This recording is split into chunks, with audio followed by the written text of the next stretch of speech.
Someone You Should Know, a program about people you know and even more that you don't. Hosted by Stuart Sax, veteran, husband, father, and grandfather. Now, here's your host, Stuart Sax. Well, welcome back to another edition of Someone You Should Know. Glad to have you with us today. We're going to have a powerful show today, and I think you will gain a lot of information and insight from it. Today, we are pleased to be sponsored by our good friends over at No Sweat Experts. It's getting a little chilly out now, and now's the time to call Roy Cook and his friends over there at No Sweat Experts to come out, check your system, make sure you're all ready to go for the winter months. And I'm waiting for the phone call from my buddy Devin, who's going to be coming by to check our system out. Call No Sweat Experts. They're great people. They're courteous. They're knowledgeable. They know what they're talking about. And also a shout out to Christine Dean, who is the DFW networking diva, and all for sponsoring the program and helping us in so many ways. I couldn't even begin to list them. Well, folks, I have a very special guest today. Jane Nady is my guest today. And Jane, welcome to the program. Thank you, Stuart. Uh, you know, we are getting ready to head into the holidays. And sometimes it's a joyous time, but for many, many people, it can be a bit of a challenging time. And through personal experience and also in what you do in the field of mental health and human behavior, I think it's an appropriate time that we share some information about it so people are better prepared to handle those holidays, especially those who may not be aware of what those holidays can mean to them. It says right under your beautiful face right now, Jane Nady, imperfect pathways. So I think the very first question I should throw out for you to explain to our listeners and viewers is, what is imperfect pathways? Imperfect Pathways is really a place where you can come regardless of what you may be struggling with, whether it is you're feeling lost or you just don't know what that next step is in life. Maybe you're transitioning from being in a career for a really long time and now you're retiring and you just don't know what's next. You can be anybody from experiencing something like that to someone that is in the depths of PTSD or struggling with trauma that has occurred, somebody that's grieving. Really, we cover any area that someone just really wants to make a change, wants to get out of where they are right now, and wants to begin creating something more. Is the general population unaware of really how serious this problem of mental health and post-traumatic stress is? I think that it is becoming more and more apparent, especially since the pandemic happened. We are seeing more of an increase in people reaching out for support, really recognizing that there is something going on, that it isn't just something that they just need to get over or deal with. I think Mhm. that a lot of people have really learned that it doesn't have to be this way, that it is affecting them more than they imagined. They can't just distract themselves by being busy at work all day, and they were home much more and in the depths of some of the stuff that was causing some of the stress. So I think it's becoming more and more, there's just more awareness, I believe. Sure. Well, COVID was kind of a multi-edged sword because it forced a lot of people to lose their jobs, to lose their homes, to lose their stream of income, and so that added to maybe a stress level that they already had. Um, and are we also you recognizing personally our stress levels, or are we also as human beings, starting to recognize stress levels in other people, and then saying, I think maybe it's time to intervene with this person and reach out to them and ask them, how are you doing, and if you need some help, I'm here. Or you can reach out to Jane Nady in order to get more information about how you can get into a program or help yourself. I think we are becoming more aware of the stress and the stressors that are occurring. I think we need to grow a little more and get out. We need to increase the knowledge that it is okay to reach out. So I think we're becoming more aware and seeing it in other people and seeing it in ourselves, but there's still that barrier of reaching out to help or Yeah, reaching out for help. yeah, what you said, I think, is very important. I think it's a matter of looking in the mirror and saying, I've been dealing with this long enough, and I really think I need some help. Just like the alcoholic who refuses to say they have a problem with liquor, that eventually they have to look at themselves and say, you know what, I am an alcoholic and I need help, and they reach out to get that help. Because the alternative can be devastating. Am I right? Right. Right. Very You know, much if so. if they don't reach out, and from what you're speaking, you're located right in the middle of the country in Iowa, and you based what you do on a regular basis now on your background, where you grew up, how you grew up, and what you faced. Can you share that with the people that are listening and watching? Absolutely. I really got where I am now because of my own personal experience. I went through a lot of trauma in my childhood and young adulthood. And because of that trauma and the effects of trauma, it kind of snowballed. I would continue to have people in my life that I thought I could help that were actually hurting me further and causing further trauma. So it came to a point where I had hit the bottom. I was in such a deep, dark place. I was struggling. I couldn't do it anymore. I just felt a lot of pain and just didn't feel like anybody understood or really could relate to what I was going through or see it. I was always the person that was helping and fixing everybody else and always there for everybody. So, but I wasn't being there for myself. I wasn't doing what I needed to do for myself. And it really got to a point where I was at the bottom in that deep, dark place. And thankfully, one person reached out and really saved my life. And that's when I began that healing journey, my healing journey. And through that journey, I found my true purpose. And that's exactly how I got where I am today and why I am and why I chose to be a coach, because coaches are those people that most often they have experienced exactly what they're coaching other people on. They've been in that place, they understand where you are,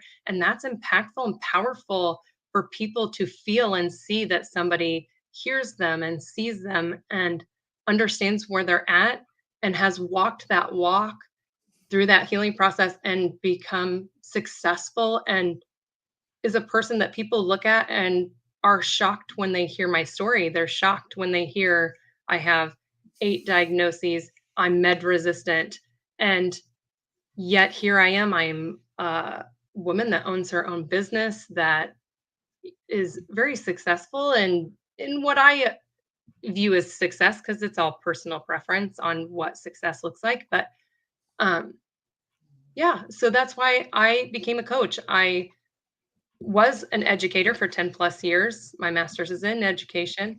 I loved it, but what I really loved was building those relationships with my students that were struggling and had those home lives that were chaotic and difficult. And so I went to be in the mental health field full time, and I became the suicide intervention and substance abuse prevention coordinator for the Iowa National Guard. I went around Iowa and trained our National Guard soldiers and helped support them. And from that, I wanted to help on a larger scale. I wanted to help first responders. As a former first responder myself, I knew that community needed support as well. Same with civilians. So that's why I became a coach and began Imperfect Pathways. It's interesting because having gone through what you did at a young age in your childhood and your adolescent years, there are so many people that would say, "I want to put this so far behind me that I don't even want to ever look back." And then there are other people like you who say, "Because of what I went through, I want to make sure that no other person goes through it too." And so you embrace it, you study it, and you make it your life's calling in order to do it. You mentioned working with our military. We all know that a great, too great a number of our veterans are faced with post traumatic stress, and the suicide level among our veterans is staggering. And we keep trying to reduce the numbers, and they just don't seem to reduce as quickly as we would like them to. You also added our first responders, and I am so glad that after so much time, we didn't just say it's our military people that have these post-traumatic stress issues. That it is our first responders also, and they have been put into that brother and sisterhood of it. Your background, again, it's because of what you went through in your childhood, but also you were a firefighter and you're even married to a firefighter. So it's not a matter that you studied to be what you are, you lived to be what you are.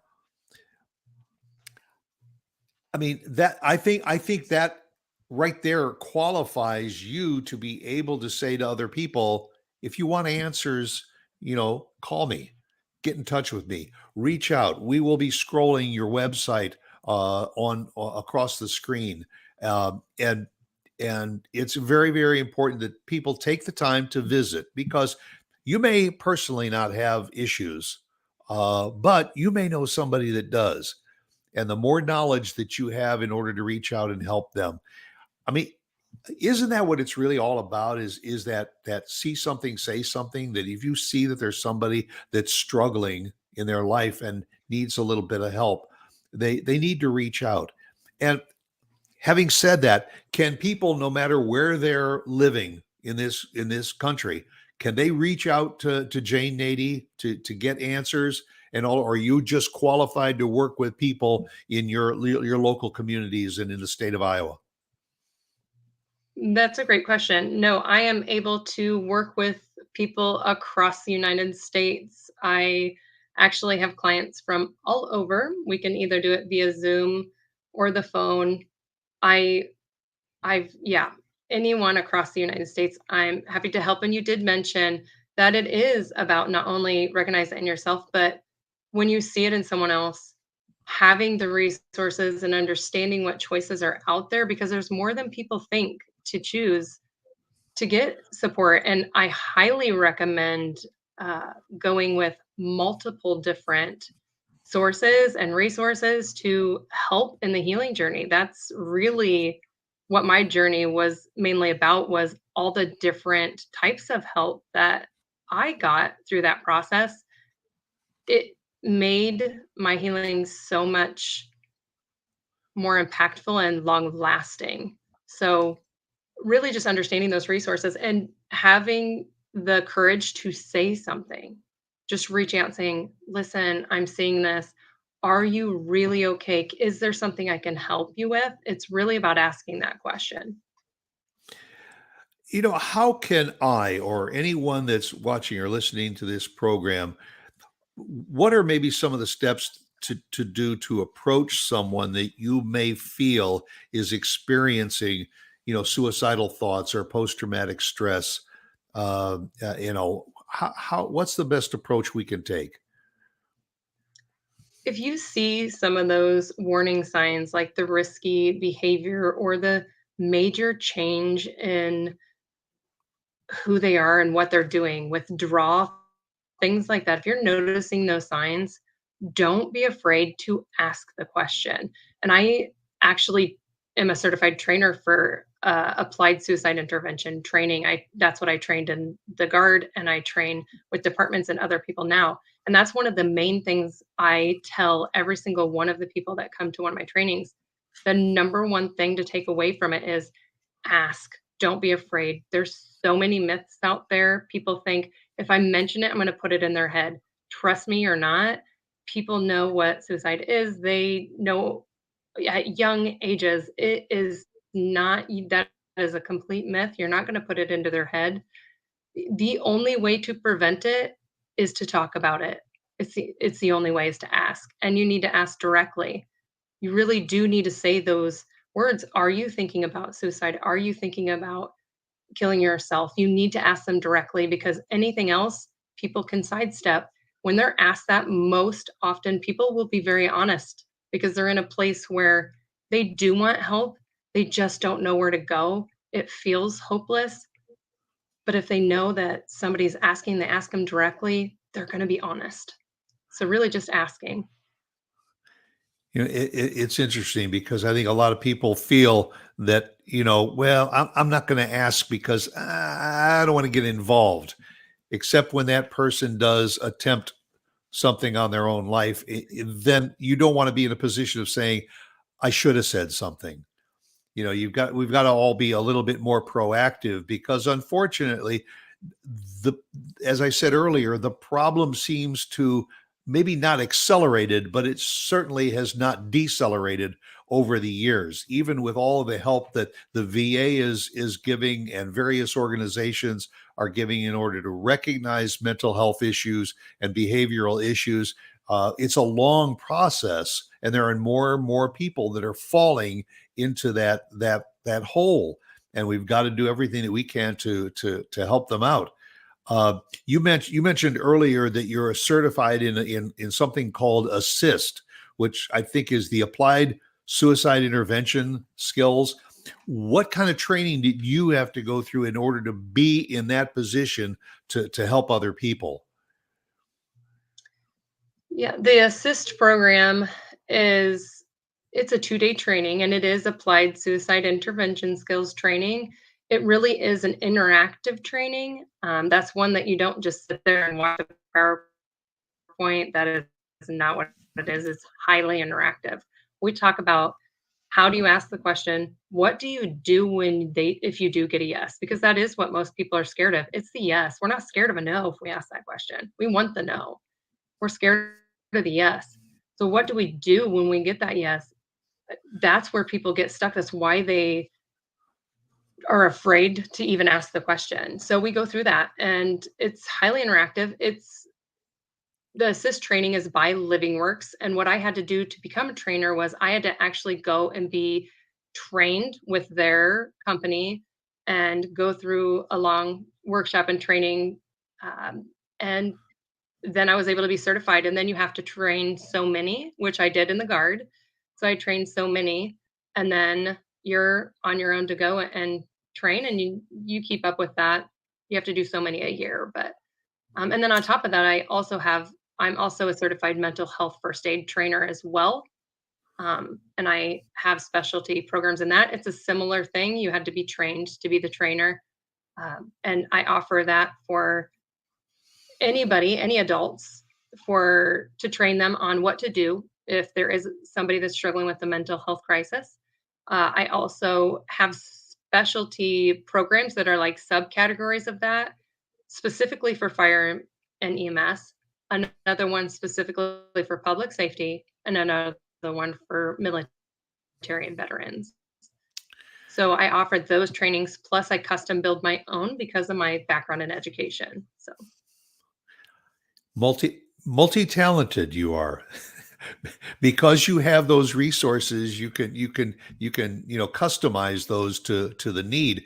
I'm surprised that you say that there is a program that's as short as 2 days, and my ears peaked up, and I'm sure that there's a lot of people watching and listening that say, wow, 2 days I can maybe make a difference in somebody's life.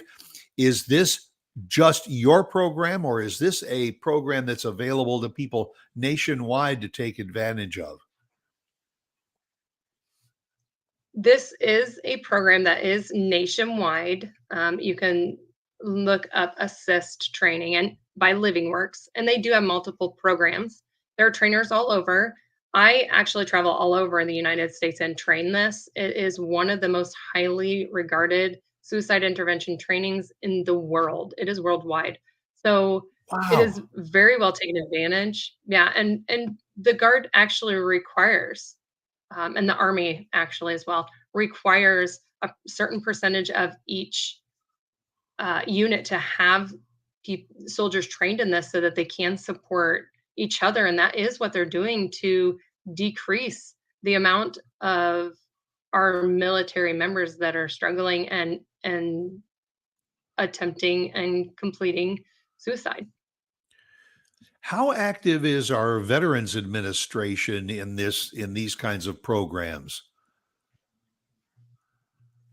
I will tell you, I can Um, it is mandatory for a certain percentage to be trained in this, and I can tell you from my personal experience, I even had first sergeants in my training, and that's just not something that they often had to do when it came to those kind of trains. It was usually for um, more of those that are newer to the military because a lot of them had been trained in other things throughout the years. But I had first sergeants sitting in my training and encouraging soldiers to speak out. So we're seeing that shift. We're seeing the positive effects of putting these types of trainings into place, whether it be they're doing it within or bringing civilians in to do it, or the programs that are on the outside. I actually provide peer support for military and first responders and other groups as well, but um, and use some of those skills there as well. So just really getting those supports both in the military and when you're out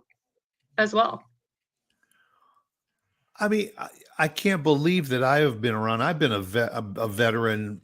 I'm a Vietnam veteran, and so all of these decades and all, I didn't know that there were programs like this that exist. So I mean, it's so refreshing to know that as I age, my generation ages, and the Korean, Gulf War veterans, those from Afghanistan and Iraq, now have some of these programs that are available to them, so they don't have to sit on the couch in solitude and say, "My life is not worth anything." That there are programs like this that they can avail themselves to. And again, folks, visit the website because there's a lot of knowledge there, and be able to understand what it's all about. I want to ask you, because you are also part of another program called the 1042 Project, and that's a nonprofit. And tell everybody a little bit more about how that came to be and how you are involved with the 1042 Project.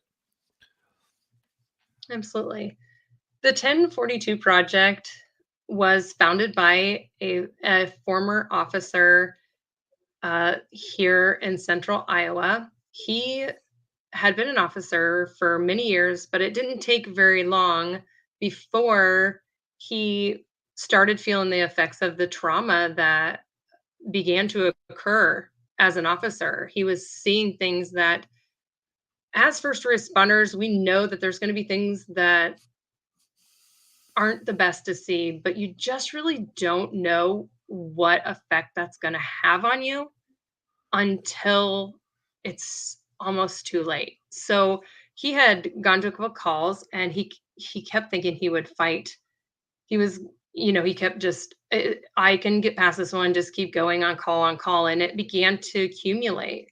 So he got to the point where he was ready to take his own life. And that's when he, in his words, he had this vision of what became 1042 Project. He saw someone sitting in the exact same place that he had been, and but it wasn't him. So he saw that instead of taking his own life, he needed to help people just like him. He needed to go and get the word out and help first responders that were struggling. And so he began the 1042 project. And this had been in place for, he very first began it, I think, at least probably a year before I got involved. And it just so happened my husband, which has been on Facebook one time in his entire life, happened to jump on Facebook this day, and his uncle had posted about 1042 project, and I had begun Imperfect Pathways at this point. And of course, my heart being what it is and my purpose being what it is, I was like, okay, I'm going to reach out. And I had worked with Dan at the police station in 2005. So I was in their office. I did a lot of their office work. Um, so I reached out to him and said, "Hey, I don't know if you remember who I am, but here I am. This is what I do. How can I help? I will help you any way that I possibly can. It's really important what you're doing." He got right back to me. Of course, he remembered who I was, he said, and we met, and it was definitely meant to be because he has the same passion I do. His wife is the co-founder, Christina Deffenbaugh. She is the co-founder. She is just as passionate. So we have been hitting the ground running and really getting out there. We've gone to a mental health conference in Boston. I know they went to one in Idaho and doing a bunch of conferences around the United States, getting the word out about 1042 project. And what we do is there's a mental health library. So a lot of videos out there. We will be vetting mental health resources.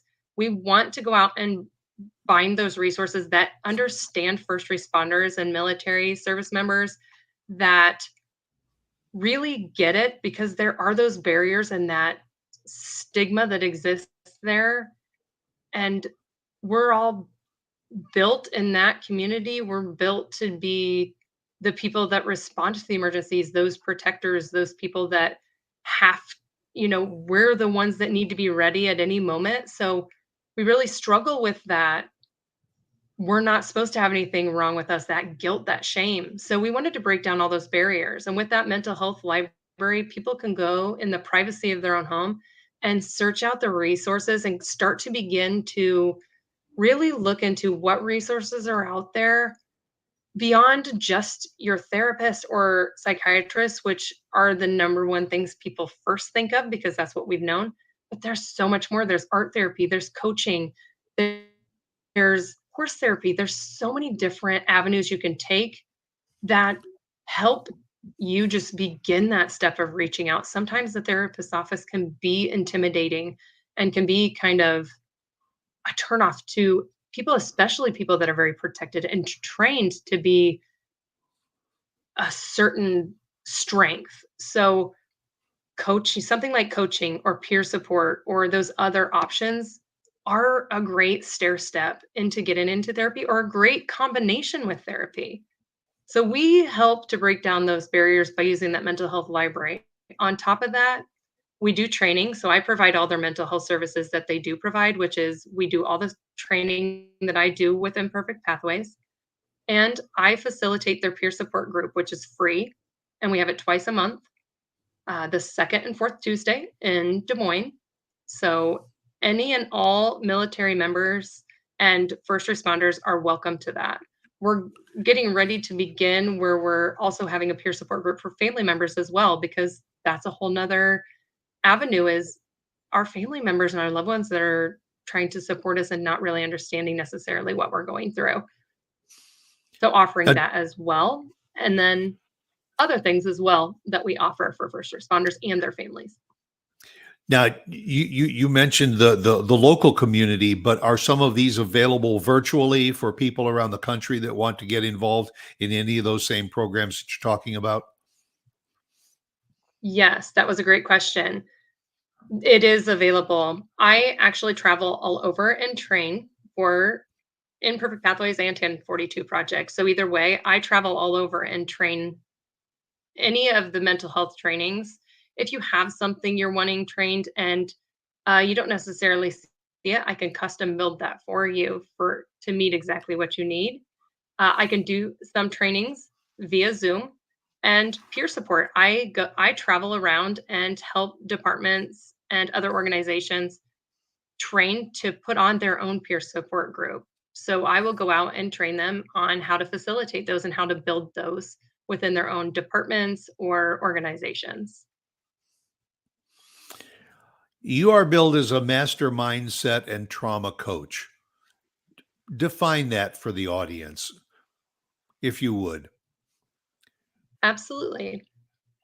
As a mindset and trauma coach, I'm able to really meet you where you are. And we look at what is happening, why it's happening. And we would look at where you want to go. Where do you want to be? What is your end goal? And we look at how we can create that and build that together. So I serve as a guide, accountability partner, somebody to help walk that journey with you. I can help identify some of the hurdles that you're going to come across. We can plan for that and really build your toolbox in all those strategies that you can use to create a life that you've been longing for. Some of us are only dreaming about what we want our life to be, but we're not taking those steps to get there. I am that person you can reach out to identify what those steps are.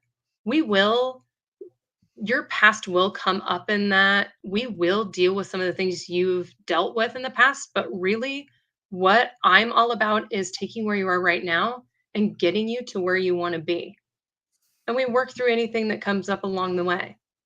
And your mindset is it revolves around everything and anything, whether you're in business, whether you're struggling with mental health, your mindset is involved in anything that you do.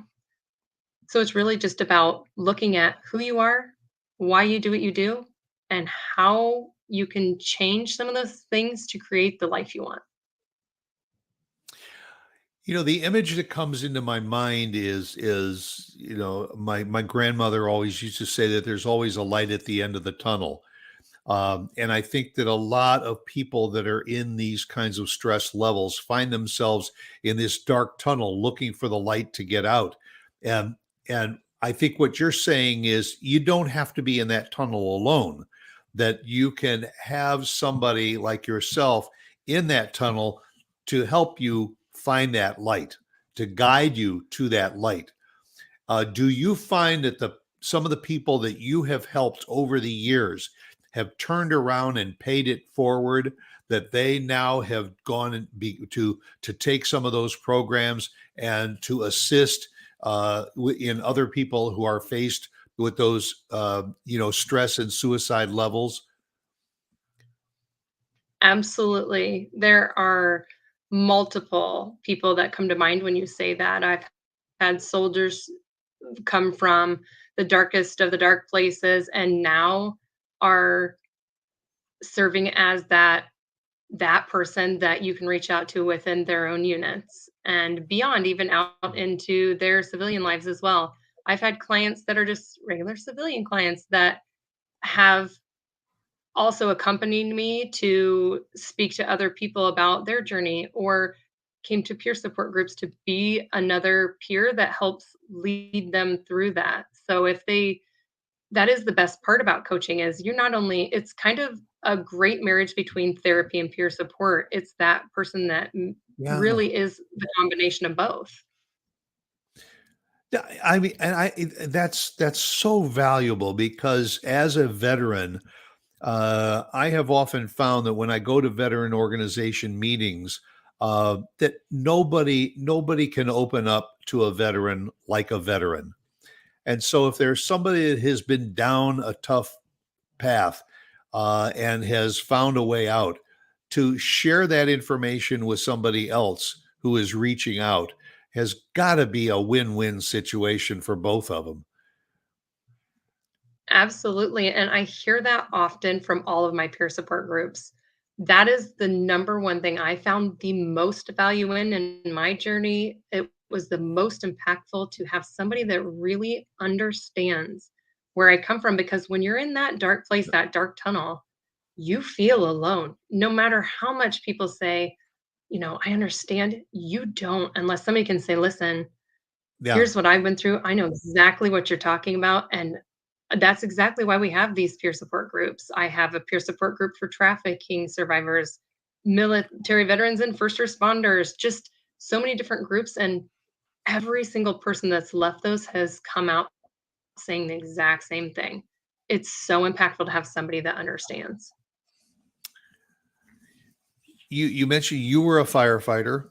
Are you still a firefighter? Do you still do voluntary firefighting work? I am not currently because of beginning my own business and everything like that. My time was taken. I am highly involved in crisis intervention in that aspect, but I am looking to do that again. I'm really missing it. I want to go back. I want to continue to do some of that. My time is just pretty limited. So trying to figure out how that's going to look, but I am married to a firefighter EMS too. So highly involved in the world, but I'm definitely missing it. What was it like setting up, this business of yours, this Imperfect Pathways? Where was it in your life that you said, you know what, I want to be able to help other people, but I want to do it in a more structured way, and to form this. I mean, you're a woman-owned operation. I mean, I think you're a one-person army, if you will. You're just a wealth of knowledge, and people that don't take advantage of it, you're doing yourself an injustice. As I say, you can get the information from imperfectpathways.com. Look at it. Send a note to Jane to say, I got a question, and I think maybe I'd like to do something with you, or I'd like to learn more, or I would like you to be able to train our fire department or our police department, so that we have somebody on our staff that can get directly involved and find those steps. So, what was it in Jane Nady's life that said, you know what, I'm ready to make this into a business? Yeah, it really came from when I was the suicide prevention and substance abuse prevention coordinator for the Iowa National Guard. I was absolutely loving what I was doing. And it was the same within the school system as well. What I kept seeing was limitations and barriers in place in some places that really was hard for me to watch.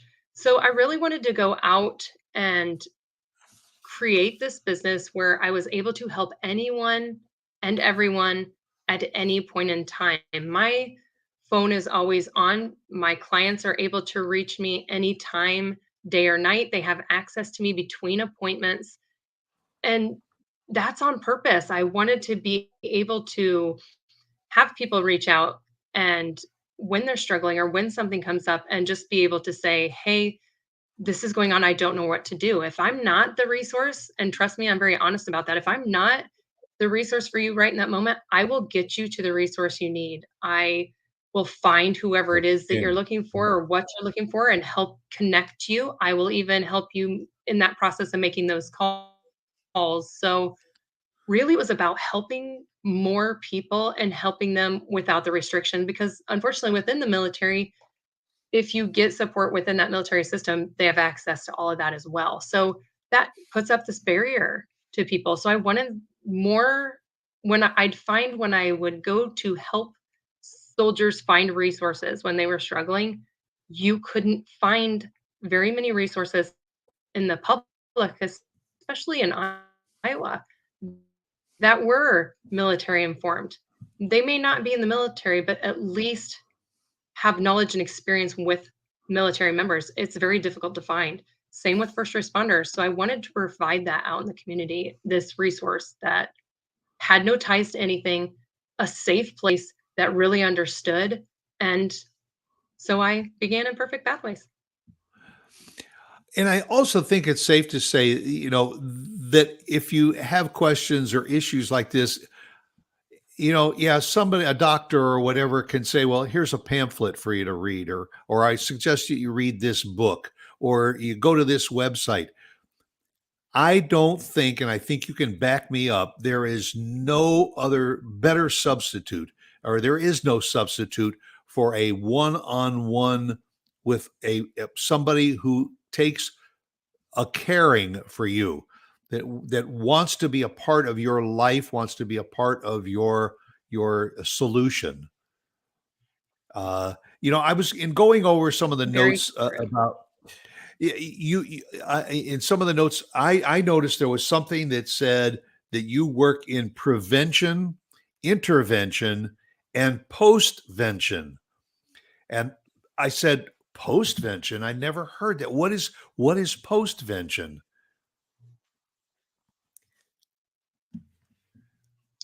That's an excellent question. And many people say that. Postvention is after there has been a suicide. One thing that people don't realize is there is such a thing as what's called contagion. So when there has been a suicide, whether it be in a department or a workplace or even in someone's home, if you've lost a family member and you have other children or other family members, many people don't realize the effects that can have on other people without them even realizing it. Yeah.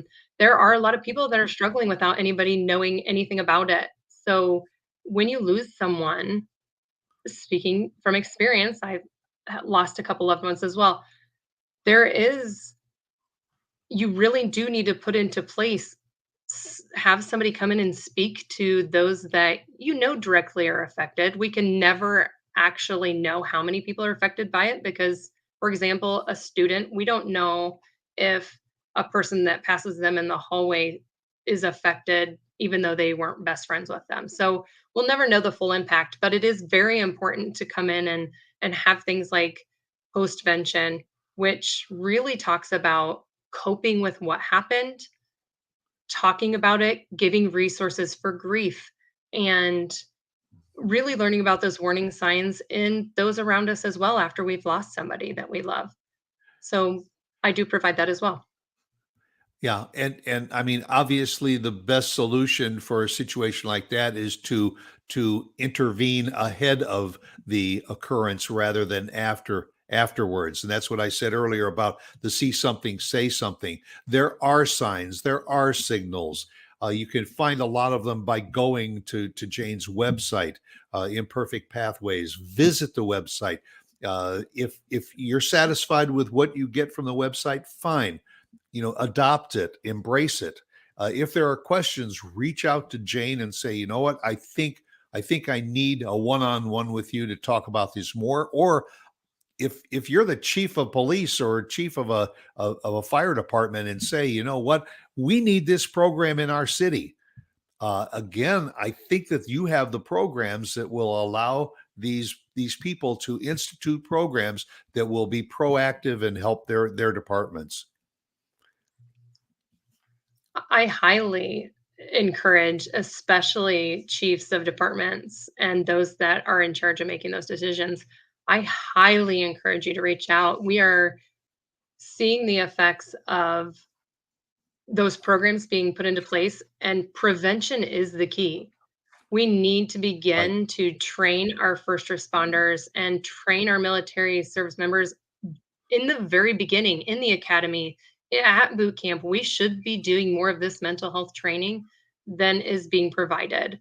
And if we do that, we will see our officers and our firefighters and our soldiers wanting to stay in and wanting to continue to serve in that capacity. But if we don't do that, what's happening is this trauma is piling on top of each other, one after another, and we're losing officers, whether it be to suicide or to substance abuse, to just it being too much and then leaving.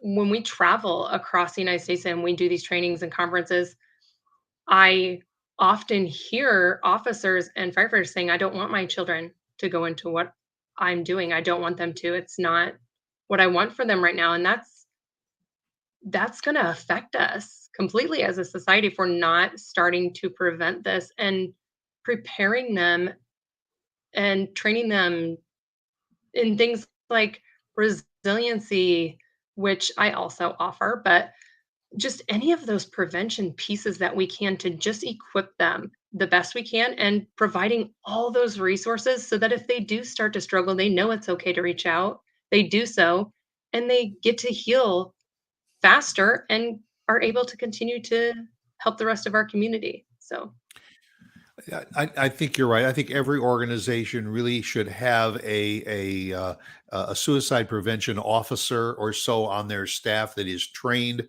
to then sit down and have programs and classes to teach their staff so that everybody is on board. Just like all of a sudden, communities all over the country are starting with first aid classes for people, what to do in a situation of having to render first aid.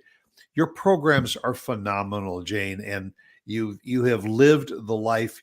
You talk the talk, but you have also walked the walk. And I applaud you in what you are doing. I can't thank you enough for taking the time to share your expertise and your knowledge with our audience. And they're from all over the country. And if there's anything that Jane has said today that says to you or to your community, we need a little bit more knowledge and help, this is the lady to reach out to. Jane, thank you. Thank you for taking the time to be with me.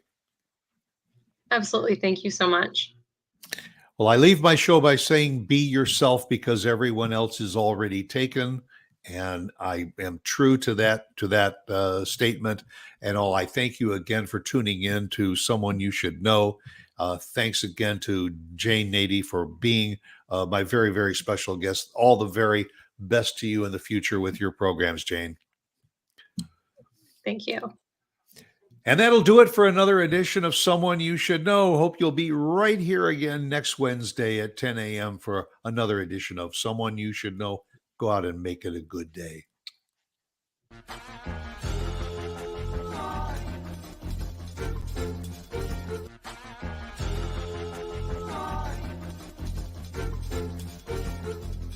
Someone You Should Know